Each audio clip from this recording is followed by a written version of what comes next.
జనసేన ఎమ్మెల్యేలతో పవన్ కళ్యాణ్ సమావేశమయ్యారు. పార్టీ ఆఫీస్కు వచ్చిన జనసేన ఎమ్మెల్యేలతో ఆ పార్టీ అధినేత ప్రత్యేకంగా సమావేశమయ్యారు. గెలిచిన జనసేన ఎమ్మెల్యేలను పార్టీ అధినేత అభినందించారు. ఎన్నికల్లో అందరూ కష్టపడ్డారని పవన్ కళ్యాణ్ కొనియాడారు. భవిష్యత్ కార్యాచరణపై ఎమ్మెల్యేలకు పవన్ కళ్యాణ్ ఈ సమావేశంలో దిశానిర్దేశం చేశారు.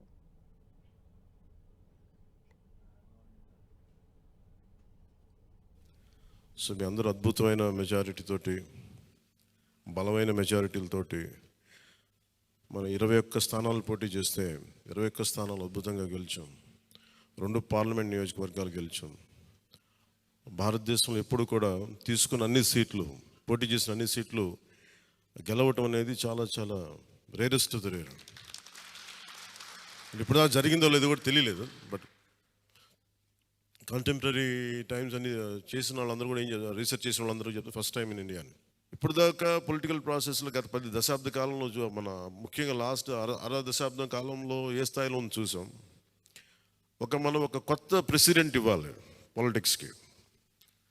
వ్యక్తిగత దోషం లేని, వ్యక్తిగత క్యారెక్టర్ని అసాసినేట్ చేయని పాలిటిక్స్. ఈ మార్పు ఏదో రావాలి. ఎందుకంటే టీవీల్లో సినిమాలకి సెన్సార్ ఉంటుంది, టీవీలకి సెన్సార్ ఉండదు. సినిమాలు ఎవరన్నా కూర్చోబెట్టి ఏదైనా మాట్లాడితే, మన ఈవెన్ అసెంబ్లీలో మాట్లాడితే రికార్డు నుంచి తొలగిస్తారు. నాయకులు బయటకు వచ్చి మాట్లాడితే రికార్డు నుంచి తొలగించలేదు. చిన్నపిల్లలు ఉంటారు, కుటుంబాలు ఉంటాయి అని చోట మర్చిపోతాం మనం. అందుకని మనమే స్వీయ బాధ్యత తీసుకోవాలి, పర్సనల్ బాధ్యత మనమే తీసుకొని చేయాలి. అసలు అద్భుతమైంది ఏంటంటే, ఓడలు బండ్లు అవుతాయి, బండ్లు ఓడలు అవుతాయి అనడానికి నేను చాలా కాలం ఇదే వేదిక మీద చాలాసార్లు చెప్పాను. అంటే ఇది మనం నిన్న సభలో కూడా మాట్లాడమని చెప్తా ఉంటే, ఇది మనం ఇళ్ళకి కానీ పండగ కాదు, పండగ చేసుకునే సంబరాలు చేసుకునే సమయం కాదు, చాలా బాధ్యతగా ఉండే సమయం. ఎందుకంటే నిజంగా జనం అలసిపోయారు. ఒక కొత్త తరహా రాజకీయం చూద్దాం, పాత విలువలతో కూడిన రాజకీయం చూద్దాం. అది మనం చేసి చూపించాలి, ఆ దారి వెంట నడిచి చూపించాలి.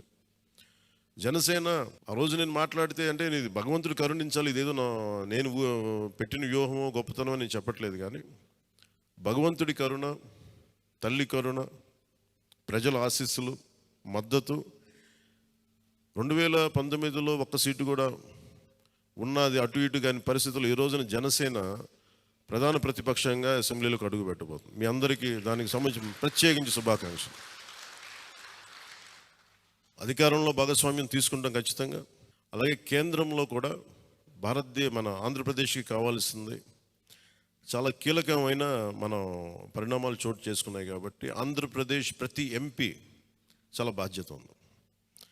మన జనసేన నుంచి గెలిచిన బాలశౌరి గారికి కానీ, తంగెళ్ళ ఉదయ్ శ్రీనివాస్ గారికి కానీ చాలా బాధ్యత ఉంది. ఇది మీ ప్రతి కదలిక, మీ ప్రతి మాట ప్రజలు చాలా సునిశ్చితంగా పరిశీలిస్తారు. ఢిల్లీలో మీరు చేసే ప్రతి కదలిక, ఢిల్లీలో మీరు మాట్లాడే ప్రతి మాట ఆంధ్రప్రదేశ్ నిర్మాణానికి ఉపయోగపడాలని కోరుకుంటున్నాను.